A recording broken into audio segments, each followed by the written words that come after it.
concentration can overcome bad habits. Habits make or break us to a far greater extent than we like to admit. Habit is both a powerful enemy and wonderful ally of concentration. You must learn to overcome habits which are injurious to concentration, and to cultivate those which increase it. The large majority of people are controlled by their habits, and are buffeted around by them like waves of the ocean tossing a piece of wood. They do things in a certain way because of the power of habit. They seldom ever think of concentrating on why they do them this way or that, or study to see if they could do them in a better way. Now, my object in this chapter is to get you to concentrate on your habits, so you can find out which are good and which are bad for you. You will find that by making a few needed changes, you can make even those that are not good for you of service. The good habits you can make much better. The first thing I want you to realize is that all habits are governed consciously or unconsciously by the will. Most of us are forming new habits all the time. Very often, if you repeat something several times in the same way, you will have formed the habit of doing it that way. But the oftener you repeat it, the stronger that habit grows, and the more deeply it becomes embedded in your nature. After a habit has been in force for a long time, it becomes almost a part of you, and is therefore hard to overcome. But you can still break any habit by strong concentration on its opposite. All our life, so far as it has definite form, is but a mass of habits, practical, emotional, and intellectual, systematically organized, for our weal or woe, and bearing us irresistibly toward our destiny, whatever the latter may be. We are creatures of habits, imitators and copiers of our past selves.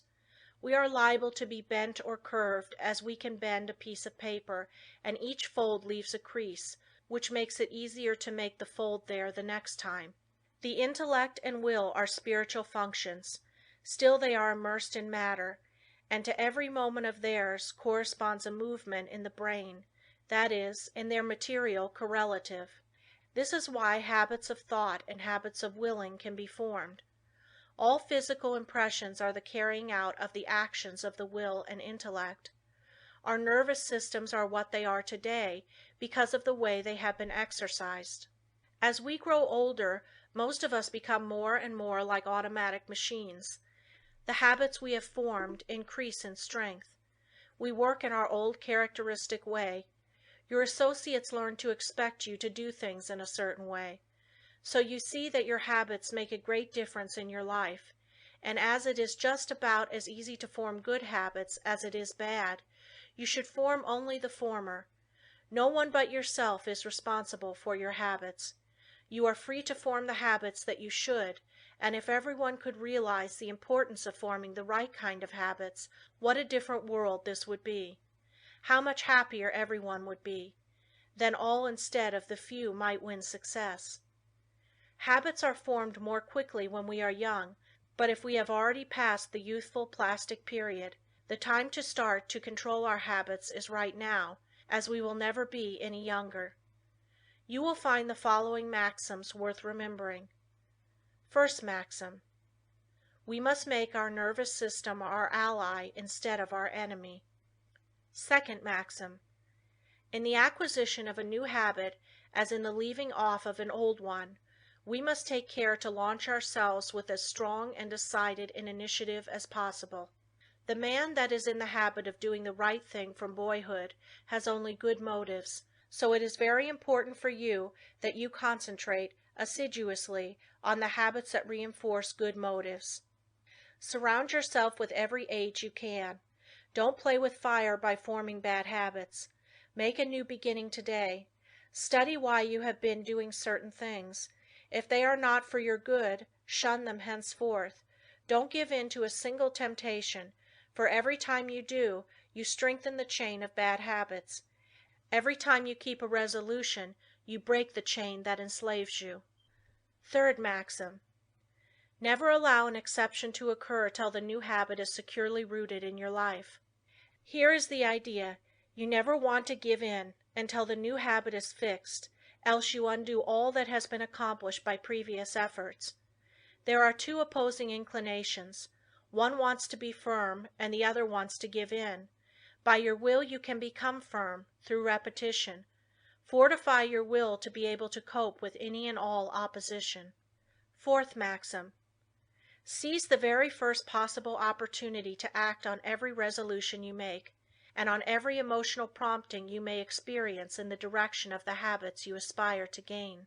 To make a resolve and not to keep it is of little value, so by all means keep every resolution you make, for you not only profit by the resolution, but it furnishes you with an exercise that causes the brain cells and physiological correlatives to form the habit of adjusting themselves to carry out resolutions.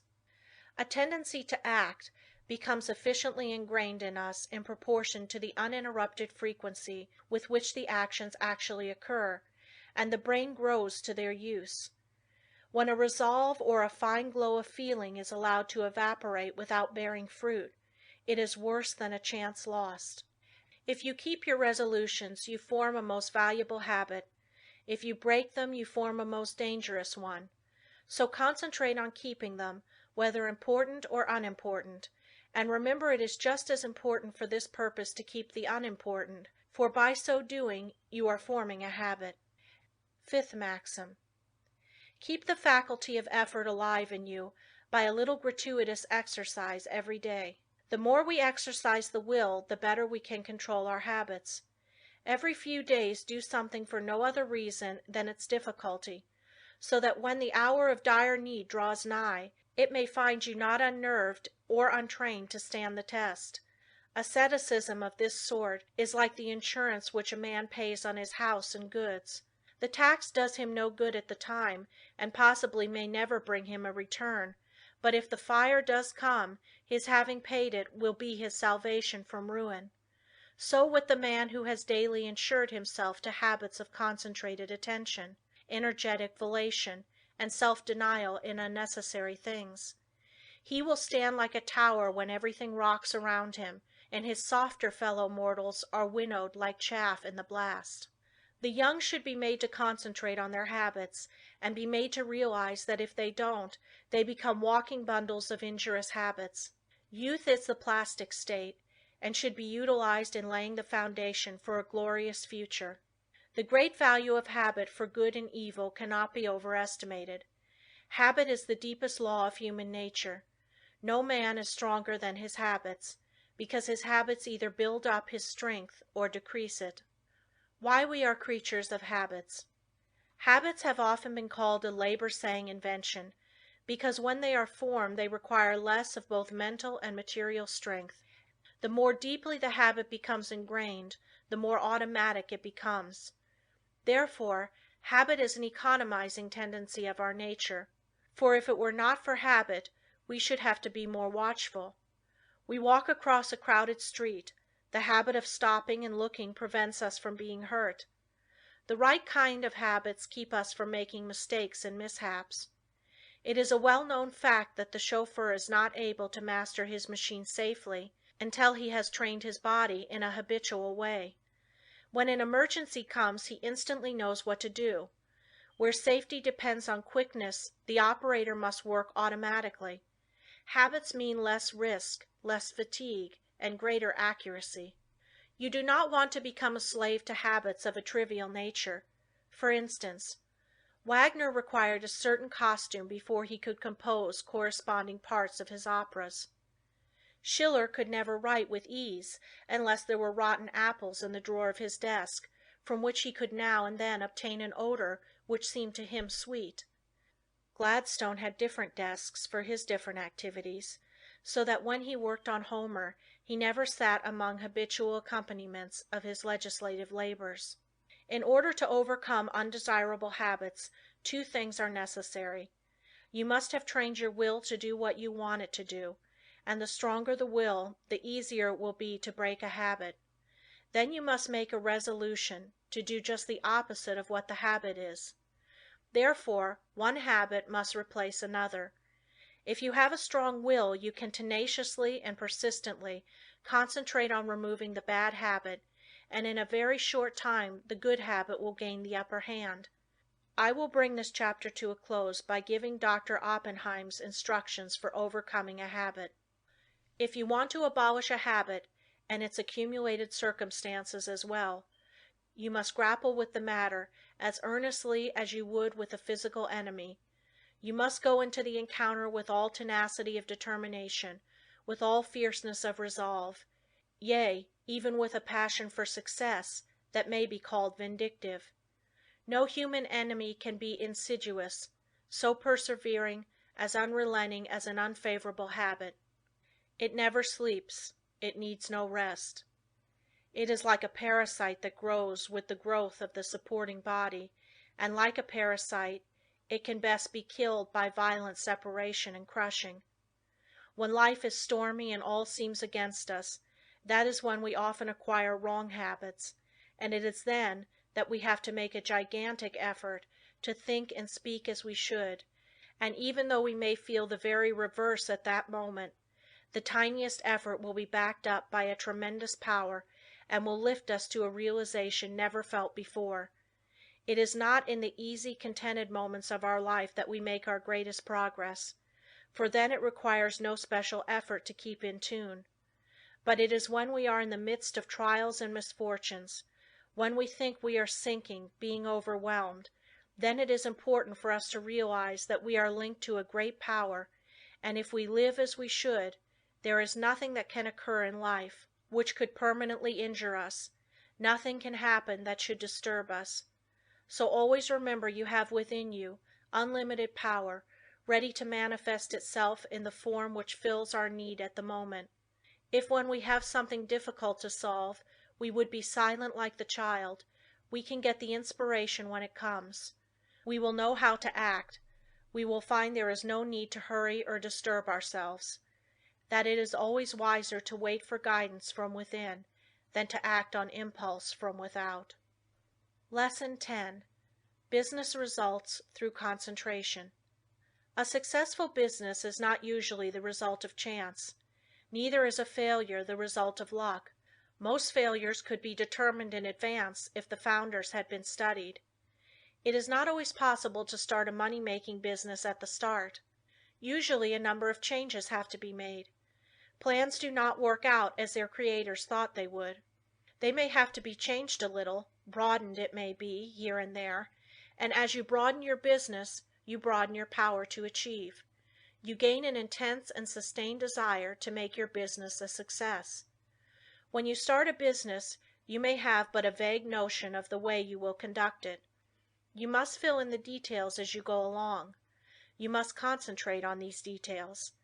As you straighten out one after another, others will require attention. In this way you cover the field of the first endeavor and new opportunities open up for you. When you realize one desire, another comes. But if you do not fulfill the first desire, you will not the second. The person that does not carry his desires into action is only a dreamer. Desire is a great creative force, if it is pure, intense, and sustained. It is our desires that keep stirring us up to action, and they will strengthen and broaden you if you make them materialize. Every man who achieves success deserves it. When he first started out, he did not understand how to solve the problems that afterwards presented themselves, but he did each thing as it came up in the very best way that he could, and this developed his power of doing bigger things. We become masters of business by learning to do well whatever we attempt. The man that has thorough knowledge of his business can of course direct it much more easily and skillfully than the man who lacks that knowledge. The skilled business director can sit in his private office and still know accurately what is actually being done. He knows what should be done in any given time, and if it is not accomplished, he knows that his employees are not turning out the work that they should. It is then easy to apply the remedy. Business success depends on well-concentrated efforts. You must use every mental force you can muster. The more these are used, the more they increase. Therefore, the more you accomplish today, the more force you will have at your disposal with which to solve your problems tomorrow. If you are working for someone else today and wish to start in a business for yourself, think over carefully what you would like to do. Then when you have resolved what you want to do, you will be drawn towards it. There is a law that opens the way to the fulfillment of your desires. Of course, back of your desires you must put forward the necessary effort to carry out your purpose. You must use your power to put your desires into force. Once they are created and you keep up your determination to have them fulfilled, you both consciously and unconsciously work toward their materialization. Set your heart on your purpose, concentrate your thought upon it, direct your efforts with all your intelligence, and in due time you will realize your ambition. Feel yourself a success, believe you are a success, and thus put yourself in the attitude that demands recognition, and the thought current draws to you what you need to make you a success. Don't be afraid of big undertakings. Go at them with grit, and pursue methods that you think will accomplish your purpose.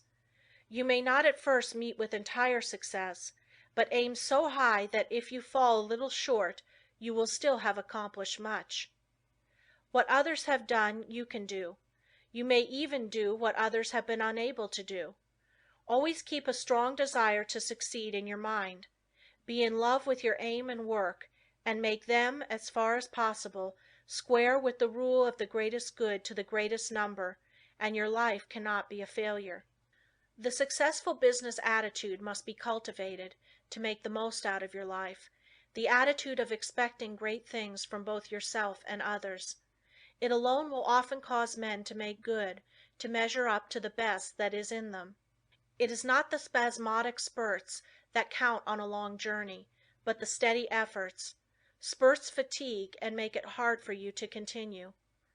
Rely on your own opinion. It should be as good as anyone else's. When once you reach a conclusion, abide by it. Let there be no doubt or wavering in your judgment. If you are uncertain about every decision you make, you will be subject to harassing doubts and fears which will render your judgment of little value. The man that decides according to what he thinks right and who learns from every mistake acquires a well-balanced mind that gets the best results. He gains the confidence of others. He is known as the man that knows what he wants, and not as the one that is as changeable as the weather. The man of today wants to do business with the man that he can depend upon. Uncertainties in the business world are meeting with more disfavor. Reliable firms want to do business with men of known qualities, with men of firmness, judgment, and reliability. So if you wish to start in business for yourself, your greatest asset, with the single exception of a sound physique, is that of a good reputation. A successful business is not hard to build if we can concentrate all our mental forces upon it. It is the man that is unsettled because he does not know what he wants that goes to the wall. We hear persons say that business is trying on the nerves, but it is the unsettling elements of fret and worry and suspense that are nerve exhausting, and not the business. Executing one's plans may cause fatigue, enjoyment comes with rest. If there has not been any unnatural strain, the recuperative powers replace what energy has been lost. By attending to each day's work properly, you develop the capacity to do a greater work tomorrow. It is this gradual development that makes possible the carrying out of big plans. The man that figures out doing something each hour of the day gets somewhere. At the end of each day you should be a step nearer your aim. Keep the idea in mind that you mean to go forward, that each day must mark an advance, and forward you will go. You do not even have to know the exact direction, so long as you are determined to find the way. But you must not turn back once you have started. Even the brilliant men's conceptions of the possibilities of their mental forces are so limited and below their real worth that they are far more likely to belittle their possibilities than they are to exaggerate them. You don't want to think that an aim is impossible because it has never been realized in the past. Every day someone is doing something that was never done before. We are pushing ahead faster. Formerly it took decades to build up a big business, but today it is only but a matter of years, sometimes of months. Plan each day's activities carefully, and you can reach any height you aim at. If each thing you do is done with concise and concentrated thought, You will be able to turn out an excellent quality and a large quantity of work. Plan to do so much work during the day, and you will be astonished to see how much more you will do than on other days when you had not decided on any certain amount. I have demonstrated that the average business working force could do the same amount of work in 6 hours that they now do in 8, without using up any more energy. Never start to accomplish anything in an indecisive, indefinite, uncertain way. Tackle everything with a positiveness and an earnestness that will concentrate your mind and attract the very best associated thoughts. You will in a short time find that you will have extra time for planning bigger things. The natural leader always draws to himself, by the law of mental attraction, ideas in his chosen subject that have never been conceived by others. This is of the greatest importance and help. If you are properly trained, you benefit much by others' thoughts, and providing you generate from within yourself something of value, they will benefit from yours. We are heirs of all the ages, but we must know how to use our inheritance. The confident, pushing, hopeful, determined man influences all with whom he associates, and inspires the same qualities in them. You feel that his is a safe example to follow, and he rouses the same force within you that is pushing him onward and upward. One seldom makes a success of anything that he goes at in a listless, spiritless way. To build up a business you must see it expanding in your mind before it actually takes tangible shape. Every great task that has ever been accomplished has first been merely a vision in the mind of its creator. Detail after detail has had to be worked out in his mind from his first faint idea of the enterprise. Finally a clear idea was formed, and then the accomplishment, which was only the material result of the mental concept, followed. The up-to-date business man is not content to build only for the present, but is planning ahead. If he does not, he will fall behind his competitor who is. What we are actually doing today was carefully thought out and planned by others in the past. All progressive businesses are conducted this way. That is why the young business man of today is likely to accomplish more in a few years than his father did in all his life. There is no reason why your work or business should fag you out. When it does, there is something wrong. You are attracting forces and influence that you should not, because you are not in harmony with what you are doing. There is nothing so tiring as to try to do the work for which we are unfitted, both by temperament and training. Each one should be engaged in a business that he loves. He should be furthering movements with which he is in sympathy. He will then only do his best work, and take intense pleasure in his business. In this way, while constantly growing and developing his powers, he is at the same time rendering through his work genuine and devoted service to humanity.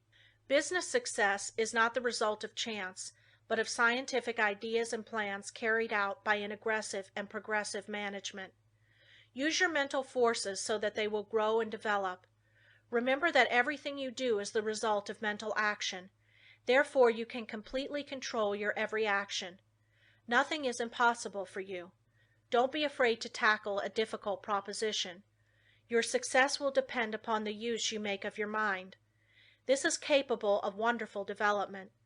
See that you make full use of it, and not only develop yourself but your associates.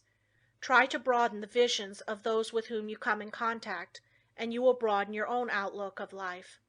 Are you afraid of responsibilities? In order for the individual soul to develop, you must have responsibilities. You must manifest the omnipotence of the law of supply. The whole world is your legitimate sphere of activity. How much of a conqueror are you? What have you done? Are you afraid of responsibility, or are you ever dodging, flinching, or sidestepping it? If you are not a real man. Your higher self never winces. So be a man and allow the powers of the higher self to manifest, and you will find you have plenty of strength, and you will feel better when you are tackling difficult propositions.